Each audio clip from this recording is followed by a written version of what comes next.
Good afternoon, friends. Welcome to Coffee Break. Welcome to 2020 Coffee Break with Dr. Michele Alignay. Magandang araw sa inyo, magandang hapon, magandang gabi.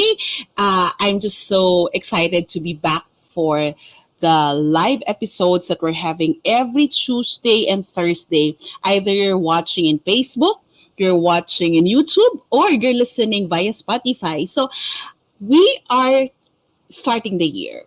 And ironically, we are in the middle of another set of new challenges, another set of surge in our pandemic situation.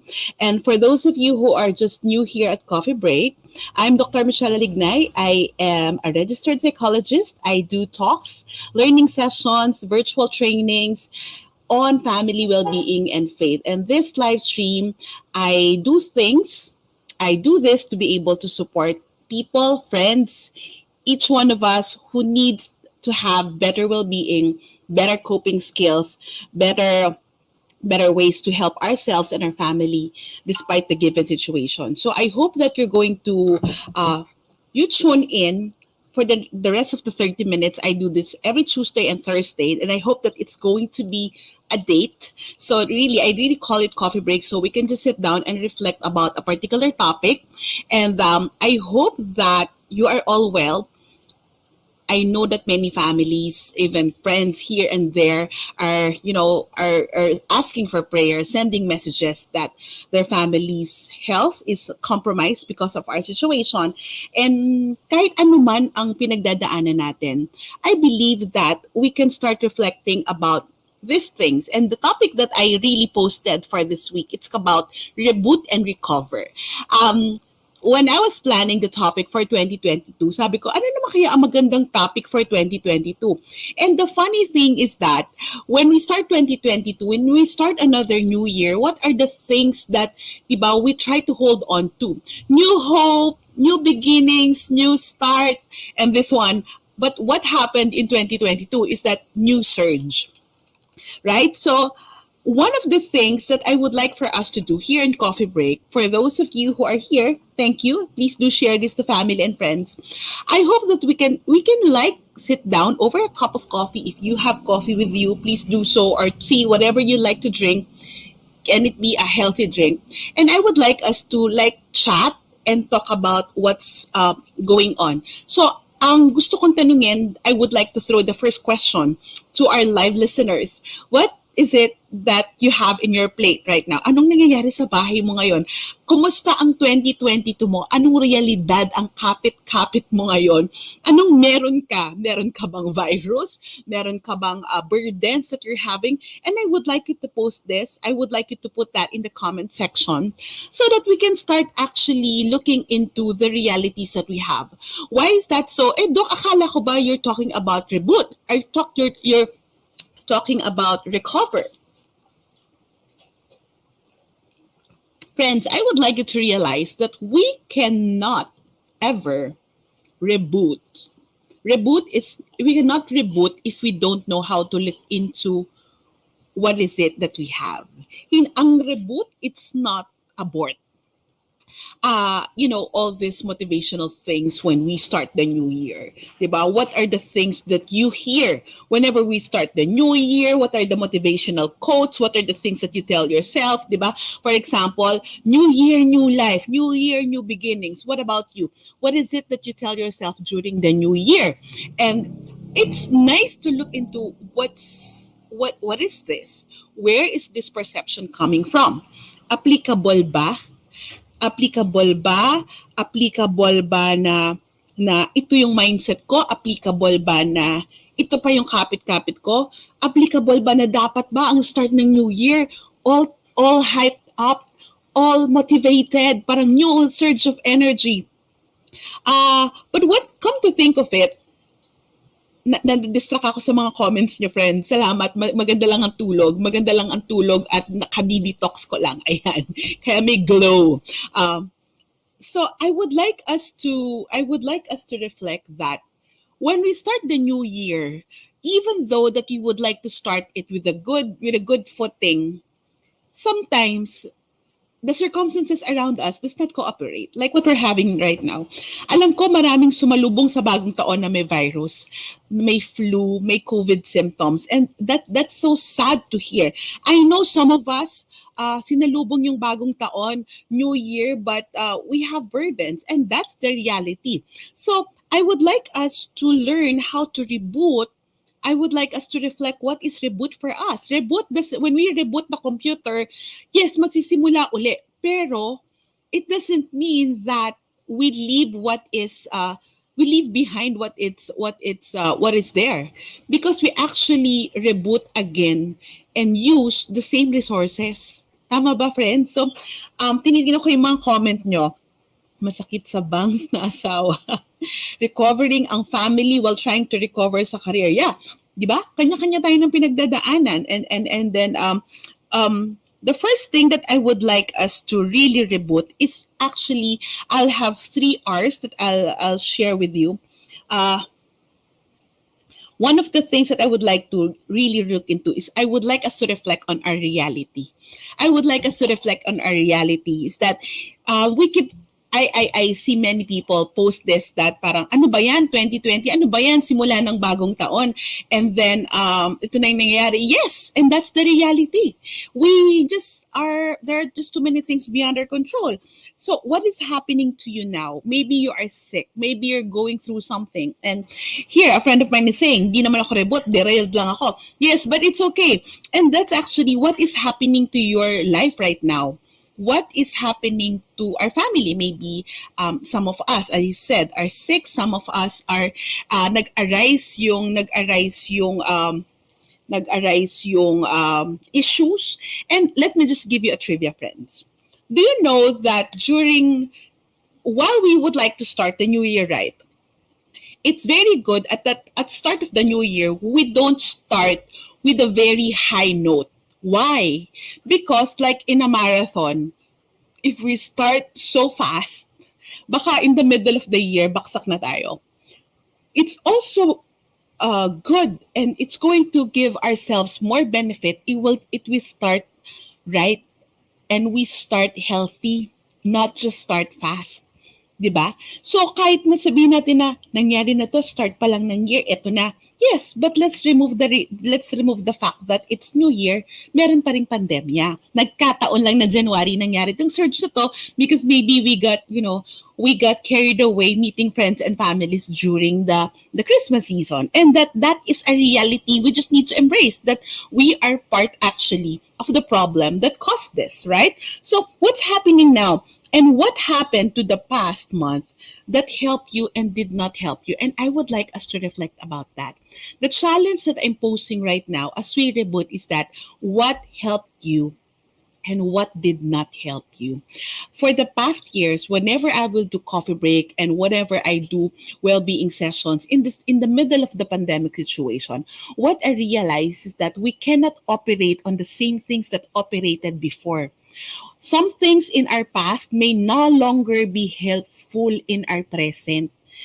It's not about, hindi na ako masaya sa kanya. It's not about that. It's not about, wala nang glow, wala nang spark, wala nang kilig. But it's not about those relationships. But maybe it's mindset. Maybe they are patterns. Maybe they are ways of living. Maybe it's even your lifestyle. Maybe what you eat, what you drink, whatever you do na many people are just saying na parang wala, kung ano na lang yung nandyan. So many people are languishing already. So I would like us first, in order for us to reboot, ano yung mga tingnan natin. One, what's really happening to us now? What is it in our plate? What's our reality? So may sakit ako ngayon. So may sakit ang pamilya ko. So ito yung nangyayari sa akin. Don't resist. That's a big word, friends. Don't resist. Because the more we resist, the more we find it hard to reboot. Diba? You know, our laptops, whenever we would like to start it again, kasi may isang nag-hang na app. And then that app, it's like resisting. Siya yung nagno-notify na you cannot shut down because your laptop, you cannot shut down. Windows cannot shut down because of that app. And that resistance is causing the malfunction of many. So, do you have that resistance to something, to your circumstances, to the reality that you have? And if you have that resistance, I would like to invite you to also reflect on the second. What happened to your past? What happened to you the past month that helped or did not help? Ano yung mga bagay na nakatulong sa'yo? Ano yung mga bagay na hindi nakatulong sa inyo? Kasi friends, ang dami niyan. Last year, hindi nakatulong sa akin yung nagpupuyat. Yes, now, in the middle of this flu, the invitation there, this is actually, last year naman, dati ito. For example, I've heard of this. Dati naman, pag nagkakasakit ako, a few days lang, okay na ako. Pero ngayon, hindi. So, sometimes there's no point of comparing because, dati naman, pag ginawa ko to, ito yung nag-work. What if it's not working? Do we keep pushing? Do we keep resisting? So that's the invitation. Let's reflect. Reflect on what's working and what should we move forward about, and then what will help us better. Friends, meron ba kayong mga bagay na naiisip regarding this? What are you reflecting now? Ano yung naiisip nyo regarding what I'm saying? So the first one, in order for us to reboot, is start reflecting on our realities. So I would like to really invite you to reflect on your reality. Okay. The second, I would like us to really redefine what is essential. We've heard this many times. Really redefining what is essential. Redefining what is essential. Rest. Okay. Redefine what is essential. Ano ang mahalaga ngayon? Ano yung mas mahalagang focus natin? Trabaho ba? Ano ba yung mas mahalaga nating na focus? Yung bang mga yung pag-aayos ba ng bahay yung focus natin? I've heard ito yung mga regular discourse of people that they're gonna say na, nako, istorbo naman tong sakit na to, 'di ba? Yung mga plano ko lalong na-derail. Ayan. Nako, parang, ano ba yan, nagkasakit ako, or nagkasakit yung family ko, or there are other circumstances na parang lalong hindi ko ma-pursue yung mga ibang dapat kong gawin. But one thing that I would like you to invite to look into, redefine what is essential, and I'll just share three things that is very essential in this pandemic situation and in the middle of a surge. And actually, we can bring this to our daily lives, sa mga bagay na pwede pa nating i-pursue. I would like us to reflect about this. But before that, I would like to ask you, what is it that in your life right now that screamed that this is so essential? Napakahalaga nito. I hope that they are not tangible things, and intangible things. So, if you can put there in the comment section, ano yung napakahalaga sa inyo ngayon? Ano yung talagang parang, wow, this is something that's so critical and very essential to us in our family. So please put that in the chat. One thing that I realized it's we overlook to be very essential is actually rest. Because we have that mindset na parang nasa bahay lang naman, nakapahinga na ako. Nasa bahay lang. And we've been at home, stuck at home, or working at home for the past 2 years. And come to think of it, tama, di ba? Di ba, no? One word, Francis Angustia, so essential. One word, rest. Totoo yan. Rest does not mean that magpapahinga ako, manonood ako ng Netflix. Pero pupuyatin mo yung sarili mo, uumagahin ka, and every day it's the rest that you're looking forward to. No, it's not that. Rest, it's actually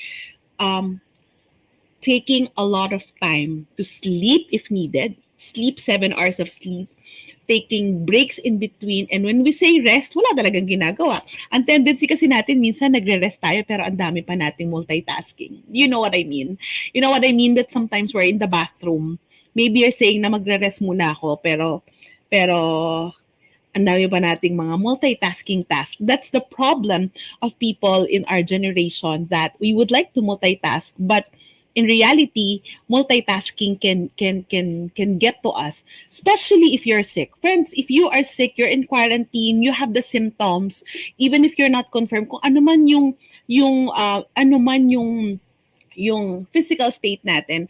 You know, when we get sick, I would always quote my dear friend, Dr. Didoy Lobaton.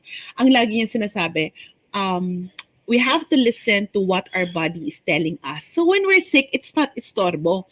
When we're sick, it's not actually because we got infected or because we get exposed. Maybe we got sick because it's a signal that our body needs rest. It's the signal that our body is not in tune, it's not in harmony, that our body's immune system is going down. So it's actually the the indicator that we should rest.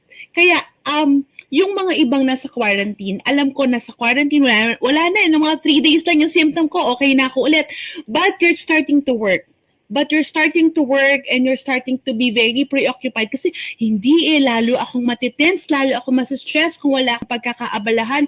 I really encourage you, maybe this is the time to actually have that rest that you need. Because even though that maybe you have 3 days symptoms or maybe maybe it's just colds or a bit of cough or sore throat, but still your body is trying to fight off a virus, some bacteria there. So your body needs to restore. So rest. Let us not take for granted rest because that is so essential. In this time, alam niyo friends, ayan, Ma'am Ruth, yung sinabi mo, parang kulang time mag-rest kasi dami nakikita work sa bahay. And I encourage you to look into that. Where is that coming from? I've learned along the way to let go of things at home. Because at the end of the day, oo, wala nang gagawa, ako rin. Pwede naman din i-deploy. But if we keep focusing on those chores at home, who would focus on you restoring yourself through rest? So I think it's really a mindset thing. It's really a mind game. So we have to learn to actually learn how to really rest. And then, okay, kung hindi maayos yung pagkakagawa, hindi maayos yung pagkakaligpit or hindi magawa, and then so be it. Because there are situations that we need to rest because our body is actually sometimes colds are just whisper of the body. But if we're having flu, if our immune system is going down, they're actually starting to shout at us and tell us, hey, I need rest. I need you to honor me. And that's the magic of rest. It's actually, there's so many things that we can get through proper rest. It's restoring our energy reserves. It's actually our mental and emotional health. When we rest, it's just not about sleeping, but it's actually the best way to reboot ourselves. Can you relate with what I'm saying, friends? So that's the challenge. So kung marami kayong nakikitang trabaho sa bahay, and then it's no longer the problem of the trabaho sa labas, but it's more of check where is your mindset coming from. It's actually inviting you to reflect, baka kailangan ng i-switch yung tingin natin sa trabaho at saka sa pahinga, which is stress. So that's the second essential. That's the first essential pa lang yan.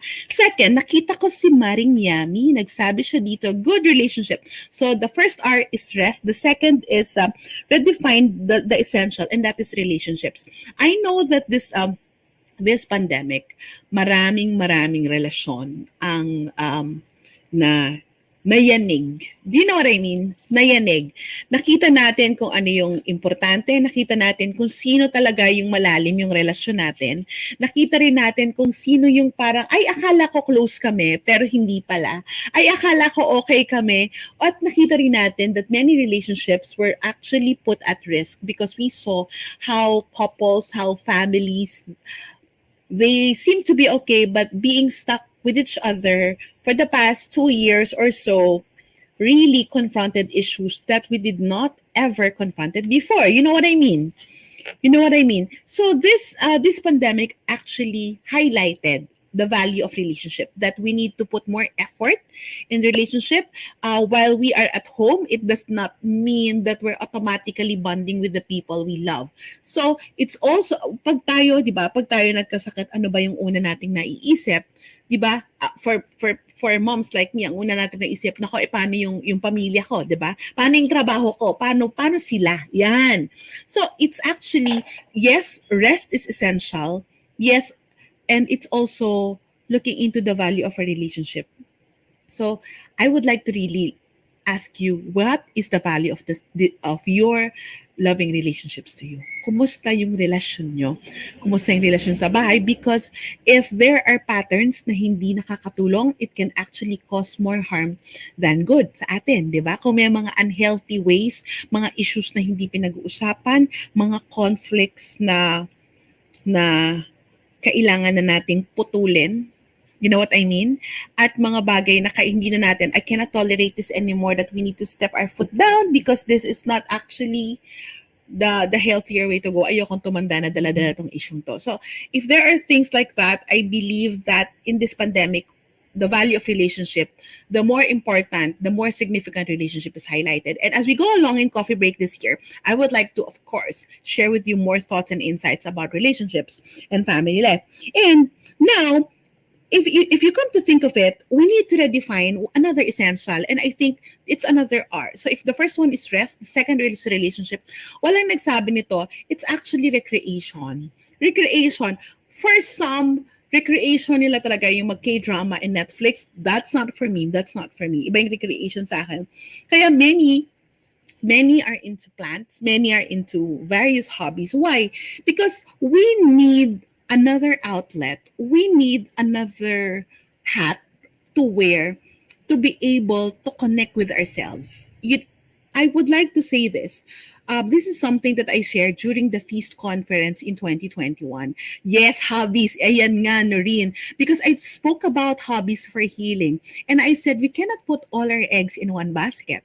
Kaya, come to think of it, if our daily life is just the work from home scenario, ang kaharap natin the whole day is our laptops, our gadgets, and we're not faced with people.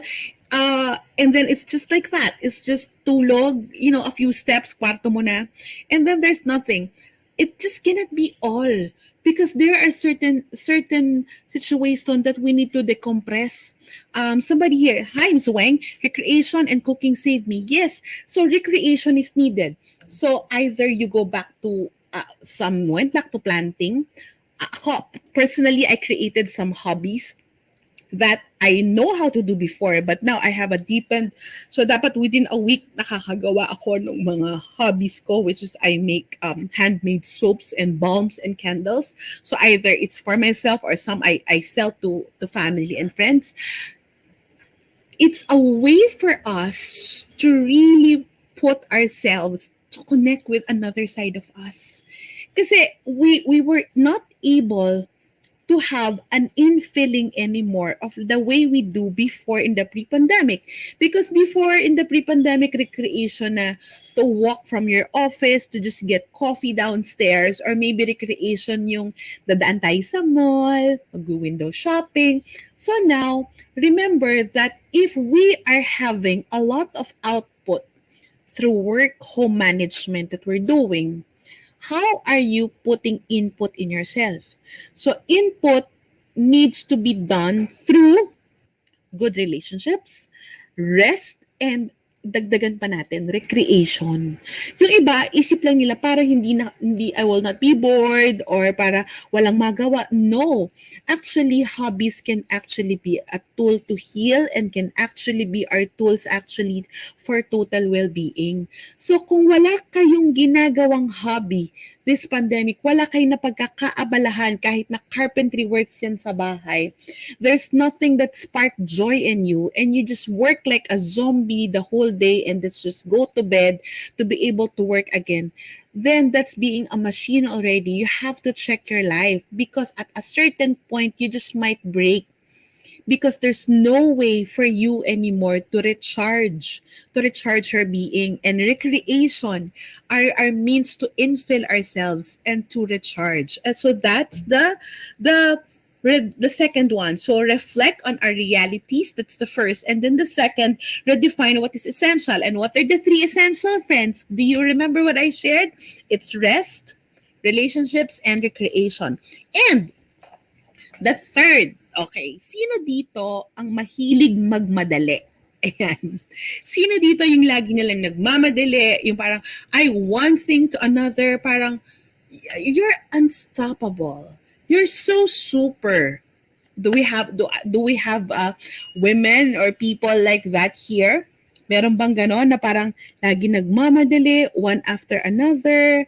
Uh, ang daming mga ang daming mga bagay na kailangang asikasuhin. Do you have that? Well, if you are, before I was like that. I was like that, and then I realized that what's rushing out? Why are we rushing? So is that pace helpful? Is that pace helpful? Tinan mo, so may mga umamin, no rin, dati but not anymore, relax na. Christine, ako daw, sabi ng partner ko, may ibang sumasagot para sa'yo. You always look for what's next, but when we always look for what's next, we fail to we fail to focus on the now. We fail to enjoy what's happening at the present moment. Lagi tayo nag-a-analyze ng dapat next year, dapat sa ganitong buwan, dapat sa birthday ko, dapat sa end of the year. It's nice to have goals. It's nice to have dreams. It's nice to be able to work on that. But sometimes, sorry, I have to say this shit happens like what we're having now. And we don't know what will happen in the next months, in the next phase of this pandemic life, right? So here, ayan, maraming umaamin, maraming kabaro ako dito eh. So here, that's why, I really invite everyone to do the number 3. In order for us to reboot and recover, we need to learn how to reset our pace. Kasi baka hindi na helpful yung lifestyle natin na madaling-madali nasa bahay pa rin naman tayo. You know what I mean? So, for example, in between meetings, before calculated mo, 30 minutes meeting here, 30 minutes meeting there, kasi kung hindi, sayang oras.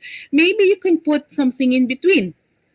And then maybe you can reset your pace. And then before, if you have something already working for you na para naka-program na dapat pag-start ko ng new year, meron na akong big word, meron na akong goals and dreams, baka this is an invitation for you to start slow. Last year, I did that. Last year, I started slow because I'm really not okay. I'm in the bottom of my mental health. And when I started slow, I realized that it's trying to restore me. Hindi ko nilabanan. Hindi ko rin tinambayan. Kinilala ko kung ano yung tinuturo sa akin ng pagkakataon na yun. So here, when we start slow, when we try to focus on the now, must take time to smell the flowers. We see things na, okay, waste of time mag-garden, okay, waste of time to just stare at the tree, look at the sun, but sometimes that's what is needed to restore ourselves. So are you making the most of the present moment, friends? So here, when we reset our pace also, we learn from our mistakes. Oh, kaya ako nagkapalpak-palpak because I think I was trying to rush. Diba? Mas maraming nangyayari pag when we're trying to rush things. So, and when we learn to reset our pace, magandang tanong, is my pace, is the kind of life I had before, is the same thing that's applicable now? Baka magandang tanong yon. Kung dati kung magplano ka, tipong 2 years plan or 1 year plan, baka ngayon nga 3 months lang quarterly plan, okay na. Kasi hindi natin alam kung level 3, kung anong restrictions natin, hindi rin natin alam kung anong mangyayari. While there are, of course, constants, there are, of course, a lot of things beyond our control. And then when we reset our pace, we learn na parang, okay, this is the best thing that I'm going to share with you. When we try to reset our pace, we are inviting more growth and room for our lives. Why?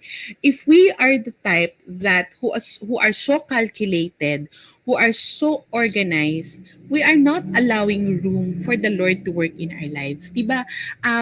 If you would know, if you would hear that, diba, it was said that do your best and God will do the rest. God did not tell us do everything. Maybe God will ask us, do your best and get move aside so that I can work on you, I can work on your circumstances, and I can show you that you have a lot of limits, but I am limited. And I think that is something that I would like to capture for the year, that resetting our pace having a slow start, it's not bad. It's actually a good invitation for us to recalibrate better and to be more attuned with our spiritual self, with our spiritual life, with and we become attuned with our spiritual growth. Because if we are always rushing, how can the Lord speak to us? If we're always trying to cover everything, paano pa yung gustong gawin ni Lord sa buhay mo, 'di ba? So, I would like you to reflect about that, friends, because I believe that uh, we are having a surge right now. Of course, it will come to pass, but I would like whatever situation that we have, we can recover. We can recover if we cooperate with God's grace. We can recover if we'll take small steps. Do not plan too much. Do not overthink. Do not be there because God is already there. Um, and I would really like to really invite you, take care of your health, take care of your well-being, take care of yourself as we move forward in this challenging and different times. So I hope that this has been helpful for you. I would continue this discussion to give you more practical steps to be able to reboot and recover for yourself and for your loved ones on Thursday at 1 p.m. here at Coffee Break. But for now, I would like you to do three things. One, reflect on your realities. What is it that you need to reboot? The second, redefine what is essential for you. And third, reset your pace. And I invite you, friends, to join me again on Thursday here at Coffee Break. And more importantly, if you are blessed and are being blessed by these Coffee Break episodes, I would like to invite you to show your support by sending Facebook stars, or you can also send support via GCash. You can just message me and I will give you the details of the GCash. Your blessing for me will be able to support the mission that I do and the things that I need to cover to be able to give you this worthwhile live episodes here at Coffee Break. So I hope that we all take care, stay safe, stay sane. This is Dr. Michele Alignay for Coffee Break. See you again.